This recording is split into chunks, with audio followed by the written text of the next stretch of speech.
होंगे तो आप ये समझते होंगे सिर्फ यही पढ़ाना होता है, ये पढ़ाना नहीं होता है। गुलाम गए रसूल के गुलामी ये रसूल में मौत भी कबूल गए। बिस्मिल्लाहि मिनश्शैतानिर्रजीम, बिस्मिल्लाहिर्रहमानिर्रहीम। मेरे दोस्तों, मेरे अजीज़ों, मेरे साथियों, आज की जो हमारी जो तख्ती है, जो पार्ट है, जो चैप्टर है, वो 24 है, 24 है ना, इशरून अरबातु व इशरून है, इदगाम यरमुलून। क्योंकि ये सब कुरान शरीफ की आयत है तो छोटी छोटी चीज़ को मश्क करना बहुत ज़रूरी है। जब तक ये जो छोटी छोटी चीज़ मश्क नहीं करेंगे, जो टाइटल में जो लिखा वो उसको नहीं समझेंगे, जब तक आप दूसरे को पढ़ा नहीं सकते, समझा नहीं सकते, बता नहीं सकते। आपको लग रहा होगा ये छोटी छोटी बात होती है कि ये तो छोटी छोटी चीज़ है, इसे पढ़ाना ज़रूरी नहीं है, लेकिन जब तक आप टाइटल को चीज़ को समझेंगे नहीं और अच्छी तरीके से जानेंगे नहीं, जब तक आप पढ़ना बहुत मुश्किल हो सकता है, मुश्किल हो सकता है। तो आप जब भी कुरान शरीफ में कायदा में जब ये दिया है तो इसका मकसद ये हुआ कि आप अगर इसको समझ गए एक बार तो ये पढ़ना आसान हो जाएगा। लोग पढ़ तो लेते हैं, कुरान शरीफ पढ़ लेते हैं, ऐसी बातें नहीं पढ़ते, कुरान शरीफ पढ़ते हैं, लेकिन एक होता है कि पढ़ने से पहले एक टाइटल होता है, उसे अगर समझ जाएंगे तो ये पढ़ना ऐसा आसान हो जाएगा कि किसी बच्चों को, किसी साथियों को आप आसानी से डिटेल में अच्छे तरीके से बिना डाउट के, बिना शक के आप पढ़ा सकते हैं। कोई भी कहीं पर डाउट करे कि ये मोहम्मद दूर पर रहा क्यों है, इसका मकसद क्या है, क्योंकि ग्रामर कवायद होता है, छोटी छोटी चीज़ को आपको अलग अलग करके बताता है कि आपको कहाँ पर क्या करना है, कहाँ पर नहीं करना है। ग्रामर उसे कहते हैं जिसे जो चीज़ समझ में नहीं है उसे अलग अलग करके एक साथ मिलाकर उसे पढ़ाया जाता है। तो यही ग्रामर समझो, कवायद समझो। तख्ती नंबर 24 24 इदगाम यरमुलून। अब इसका जो असल मकसद है इदगाम यरमुलून है, इसमें बताने का यहाँ पर भी लिखा हुआ है और यहाँ भी लिखा हुआ है, यहाँ भी लिखा हुआ है, सब आपको लग रहा होगा एक ही लिखा हुआ है, लेकिन इसमें ग्रामर कवायद बताया गया है, उसी चीज़ को हमें समझना है। तख्ती नंबर 24 इदगाम यरमुलून। अब सोचेंगे आप कि इदगाम यरमुलून होता क्या, मैं तो कभी ज़िंदगी में पढ़ा ही नहीं हूँ। तो आप पढ़ेंगे कब? जब आप के मौका था तो उस टाइम पढ़ाया तो उसे समझ में नहीं आया, लेकिन आप इंशाल्लाह समझेंगे तो आपको एक बार नहीं, दो बार नहीं, जितनी बार समझ में नहीं आया कोशिश करते रहे, इंशाल्लाह आप सीख जाएंगे। लेकिन सबसे पहले आप मेरे चैनल को सब्सक्राइब, लाइक, शेयर कीजिए, क्योंकि अगर आप लाइक करेंगे तो यूट्यूबर का एक कानून जो है कि आप लाइक करने पर 5-6 लोगों तक पहुँचाता है। तो ये अच्छे काम है, अच्छे काम तक पहुंच जाए तो सभी को फ़ायदा होगा। अगर शेयर कीजिएंगे तो आप पहुंचा रहे हैं तो इंशाल्लाह आपको फ़ायदा होगा।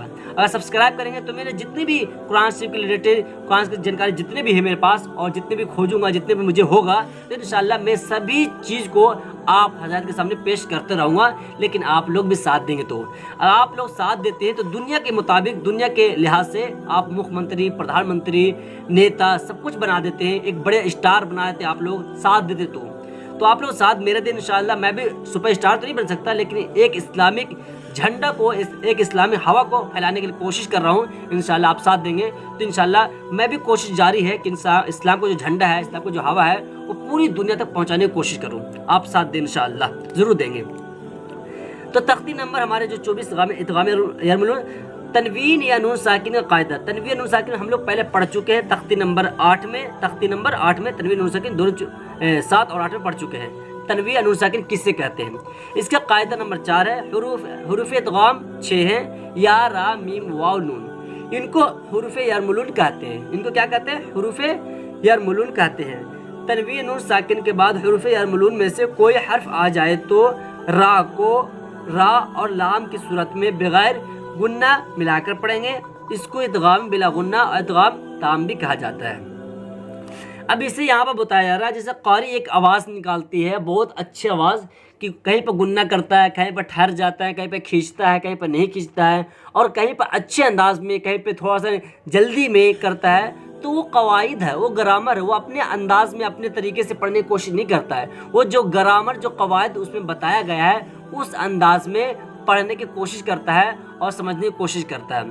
तो हम समझते हैं कि जो कारी पढ़ता है, जो हाफिज़, जो उलमाए कराम, जो मुफ्ती अकराम जो पढ़ता है कुरान शरीफ, वो बस अपने जहाँ पर आता है वहाँ पर खींच लेता है, जहाँ पर आता है वहाँ पर ठहर जाता है, जहाँ पर आता है वहाँ पर जल्दी कर देता है। ऐसे कोई बात नहीं है। वो हाफिज़ कुरान, वो कारी कराम, वो हुफ़ाज़ कराम, जो मुफ्ती कराम और उलमाए कराम जो भी पढ़ता है, वो कवायद और ग्रामर के साथ अपने किताब को, अपने कुरान शरीफ को पढ़ने की कोशिश करता, पढ़ता भी है। तो यह होता है कवायद और ग्रामर। जो कायदे के सबसे ऊपर में जो टाइटल में लिखा हुआ है, जो सबसे पहले स्टार्टिंग में जो लिखा हुआ है, इसे बोलते हैं ग्रामर। इसे समझ जाएंगे तो आपको ये चीज़ पढ़ना और समझना बिल्कुल भी आसान हो जाएगा। आप दूसरों तक आराम से पहुंचा सकते, सिखा सकते हैं। तो इदगाम रा किसे कहते हैं? जैसे दो क्या है, ये दो पेश ये क्या कहते हैं? तनवीन कहते हैं। दो पेश के बाद रा आ रहा है तो यहाँ पर गुन्ना नहीं होगा। उसके बाद है नून साकिन के बाद रा आ रहा है तो यहाँ पर क्या होता है? तनवीन नून साकिन। कायदा नंबर 4, हुरूफ इदगाम 4 है, इनको हुरूफ यरमून कहते हैं। तनवीन नून साकिन, तनवीन दो पेश को तनवीन कहते हैं और जिस नून पर जज़म हो उसे नून साकिन कहते हैं। तनवीन नून साकिन के, तनवीन और नून साकिन के बाद, तनवीन और नून साकिन के बाद अगर हुरूफ यरमून रा और लाम और रा की सूरत में आए तो बिला गुन्ना को जल्द पढ़ेंगे। अगर रा और या की सूरत, रा और लाम की सूरत में ना आए तो गुन्ना के साथ पढ़ेंगे। जैसे यहाँ पर बता दिया गया है मुहम्मदुर रसूलुल्लाह मिर रब्बिका रऊफुर रहीम। ये आया रा की सूरत में।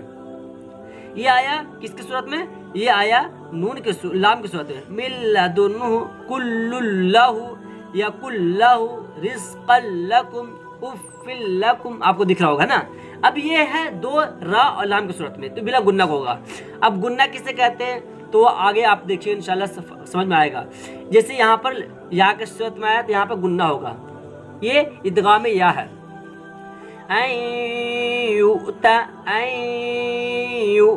गुन्ना उसे कहते हैं नाक में थोड़ी देर आवाज को छुपाना, गुन्ना कहलाता है ना। तो गुन्ना उसे कहते हैं। ठीक ना। मैं यामल मी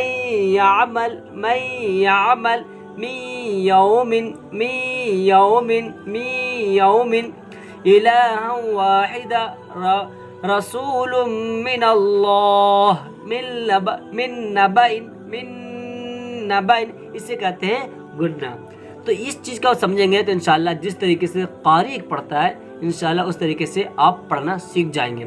लेकिन कारी के पढ़ने का अंदाज़ कितना अच्छा होता है, इस तरीके से आप पढ़ना सीखने के लिए मेरे इस चैनल को सब्सक्राइब, लाइक और शेयर ज़रूर कीजिएगा।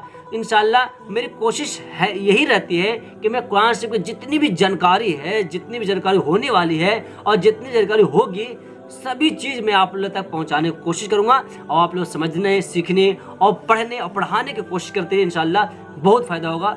मैं गुलजार नदवी, कुरान सुन से। अस्सलामु अलैकुम व रहमतुल्लाहि व बरकातहू। उदास फिरते हो